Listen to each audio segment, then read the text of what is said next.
walkie-only Spider-Man game, which was not fun for anybody, but that's all you had at the time. Or you had a game like Spider-Man the movie, the very first one, where you can web sling, and that was, that was a pretty big deal at the time, but you couldn't go where you wanted to go. It was a constant motion. There was no change in speed, just, shoot, shoot, shoot, shoot. But in Spider-Man 2, you had the option, the speed of where you shot your web. You had the option of how fast it went, and you had the option for seamlessly to actually go on the ground and kind of roam the streets like a Grand Theft Auto freestyle game. It's crazy. I mean, did you ever play this game at all? I don't remember this game. I mean, even watching this game Really? I footage mean, here, I'm trying to yeah. figure out if I've played this game or not. I have not played this game. I mean, think of this on the Xbox and the PlayStation 2. This is ground. I mean, this is fantastic, right? For when this is the first time you ever saw this, it blew my mind. It really did. Yeah, this is amazing graphics for that Yeah, and the fact console. you can, oh yeah, the fact you can seamlessly just go to the ground and just Grand Theft Auto it up. It's pretty awesome. Pretty awesome. Um, like this, they've tried. Spider-Man 3 came out after this, and it was pretty close to the same quality, a little more of the same stuff, a little fancier graphics because that was out on the 360 and the PS3 as well. But Spider-Man 2 really paved the way for comic book video games, especially for Spider-Man, because he is, he's a web crawler. He's the wall climber, city slinging kind of guy he is, and he was meant for much, much more than your standard side-scrolling video game. So finally, he got his dues in this game here. Good fun stuff. Now, I recommend it highly. did you choose the missions on this? I mean, you said it's like Yeah. it's open world, Yes. right? It's open. Yeah, so it's got like a mini map on the bottom right there, as you see. But as things would go on, it'd be real time. Say you have, say Mary Jane wants you to go pick her up at or go talk to her at college, whatever. And Right. so you'll have a part in your map. You're going there. As you're slinging across town, you'll have little mini quests pop up. Like I say, an old woman's getting her handbag stolen by a crook. They'll take off in a car. You chase the car and take her bag back to her. Small things like that. You have little like small mini quests you can do, but at the same time you have a main storyline going on as well. You're really like a Grand Theft Auto. You have your main storyline, but tons and tons of small little side quests on your way there to keep you occupied. Little Aunt hidden May items and needs some things like fresh shields. You have to pick those up on the way home. exactly.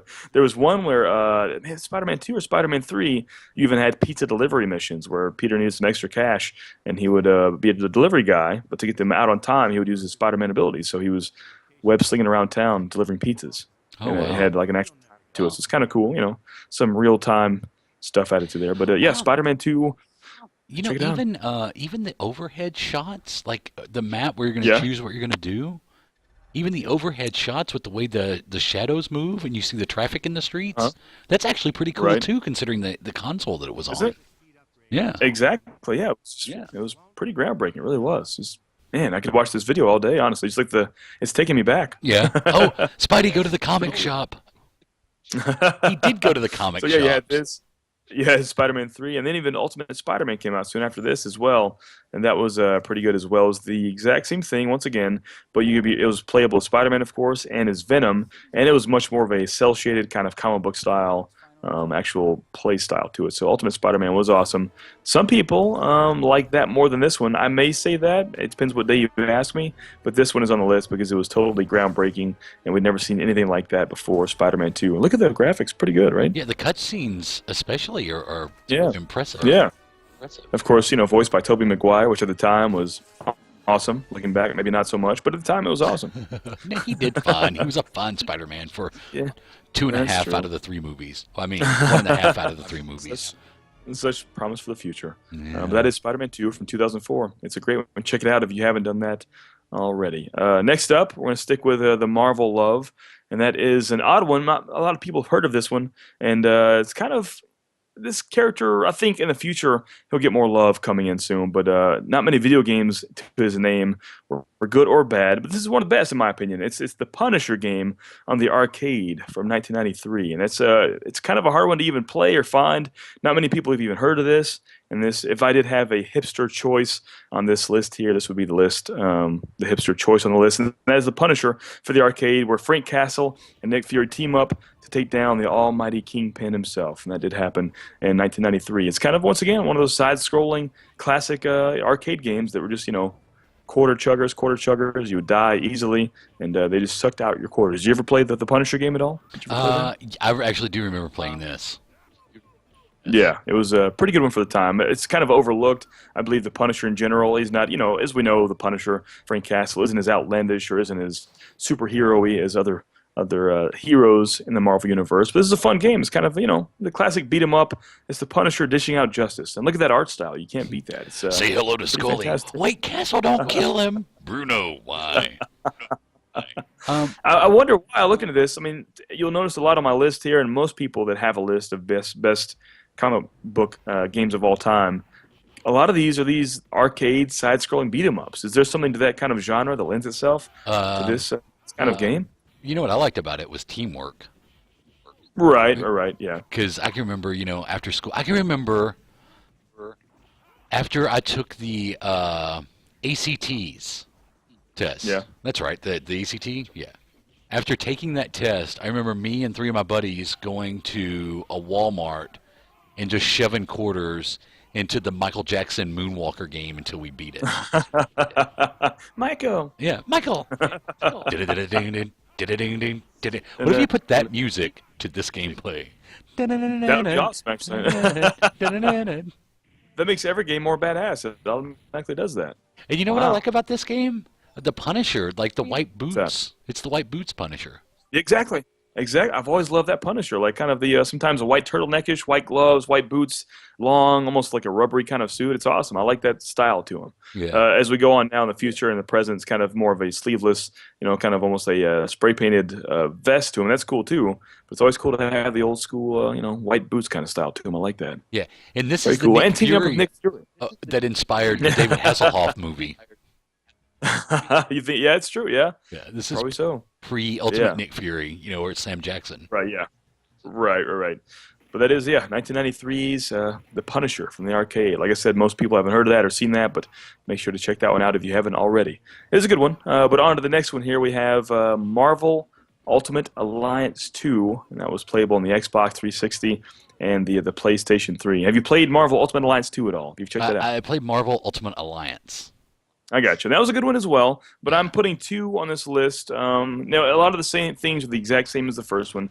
You still have the top-down view, the isometric three-quarters kind of view. You still had your squad-based gameplay where you level up different characters. You go back to the Avengers Tower, Stark Tower, or even anywhere else, and you kind of pick your team members and put them on your team, and you head out and fight these missions, fight these bad guys.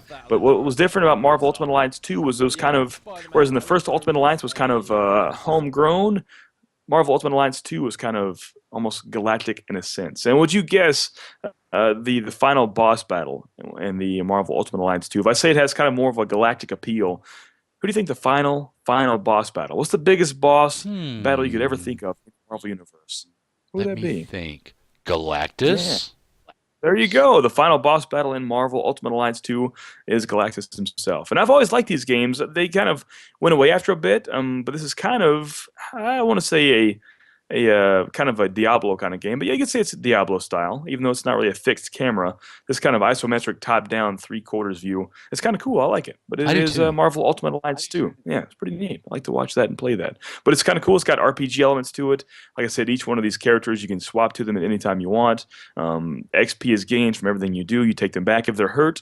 You have to take them out, let them rest for a little bit. You can heal them, bring them back.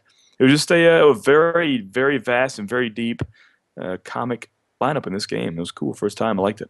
I They definitely had see X-Men Legends before this, and it's kind of the same thing. But yeah, what's that? the RPG elements. And what are the numbers? Are those like hit points or? Yeah, you have they're hit points. Yeah, hit points are popping up, and then after that, you're getting XP as well. Pretty cool, though, right? Yeah. It's a good Yeah, looking I game. highly recommend it. It's a very, very, very cheap game to find now. So yeah, Marvel Ultimate Alliance 2. If you haven't played that on the 360 or PS3, I believe the Wii had a version, but we don't recommend Wii games on here. So check out Ultimate Alliance 2 If you have want a to chance. Some get cool this stuff. Of good, course, you don't have watch it on Wii. Exactly. So that is that there. We do have a game we've talked about a few times on the Adam and JP show. And I told you about this game at first, and you didn't believe me. You didn't believe the hype. And I told you it was a game on the 3DS, or the DS even. And finally it made its way on the Wii U, Nintendo Wii U. And that is Scribblenauts Unmasked. And that the big kicker with this game here, so the Scribblenauts game, in case you aren't aware of it, it is the main character, I believe his name is Maximilian, something like that. He has this magical crayon, and no matter what he Maxwell. has, No matter what's Maxwell, that's what it was, Maxwell. Yeah. No matter what's going on with him, he has this magic crayon. He can fix these problems. Say if he's on one side of a body of water, and there's a body of water, and he has to get his injured dog on the other side of the body of water. It's up to you. It's up to Maxwell to use his golden fancy crayon and kind of draw or write or think of whatever he can to save on the other side of the water. So you can draw bridge. You can type in bridge. You can type in helicopter. Type in fishing pole. Whatever you want in the world, whatever you can think of in your brain is somehow programmed into that game where you can use that. And what's cool about about Scribblenauts Unmasked is the same Scribblenauts engine is there, but it is teamed up with the DC universe. So every DC character ever, and I'm pretty sure I do mean ever, if not 99.9% of every DC character is playable and at least usable in this game here. It's just insane. The stuff you can do and think of. I spent at least an hour just scrolling through and thinking of every character we could think of and looking at them and their stats. It's pretty awesome. It's very cool. And it's on the Wii U. So if you're not a big fan of the mobile gaming, because up until now, all the Scribblenauts games have been on the DS and 3DS, but now this is playable on the Wii U. So I own this game. I play it on the big screen. It's fun to watch and fun to play. Well, I wonder how long it takes to code a game with every character from the DC universe.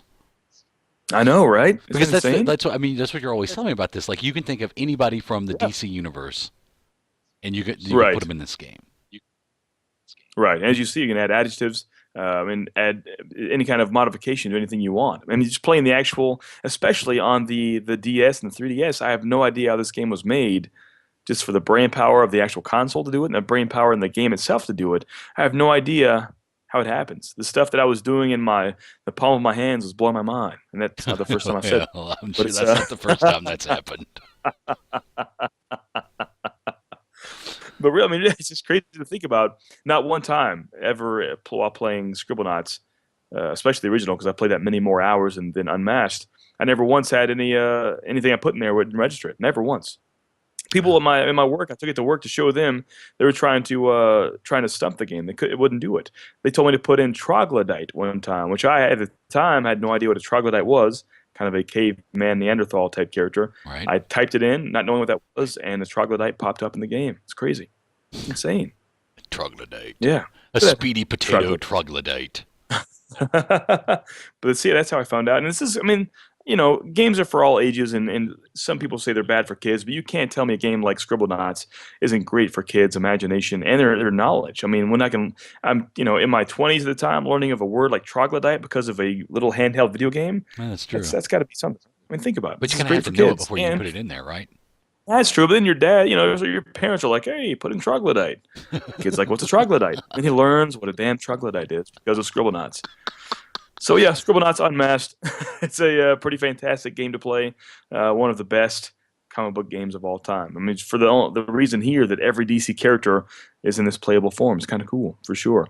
If we go to conventions in a modern day, JP, what do you think? What would you say the main character we see there is? You see a lot of things. You see a lot of Harley Quinns. You see a lot of sometimes some Bioshock stuff.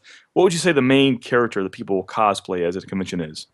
Deadpool.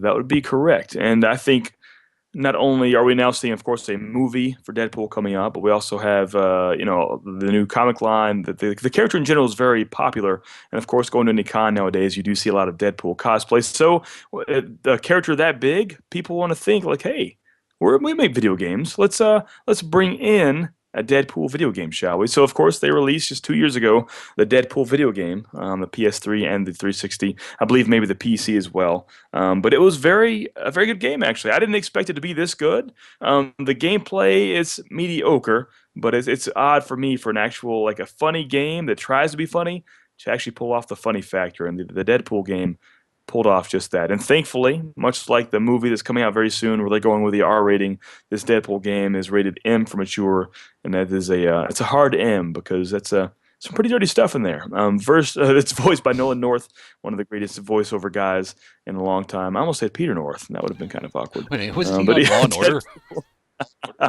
No, he's in a lot of porno though. Oh, But that's right. Sorry, my bad.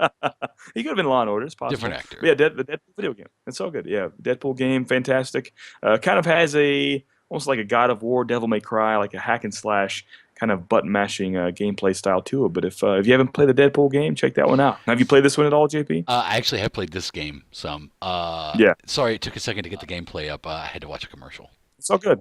It's all good. about the most Commercials are fine for Deadpool. interesting man in the world.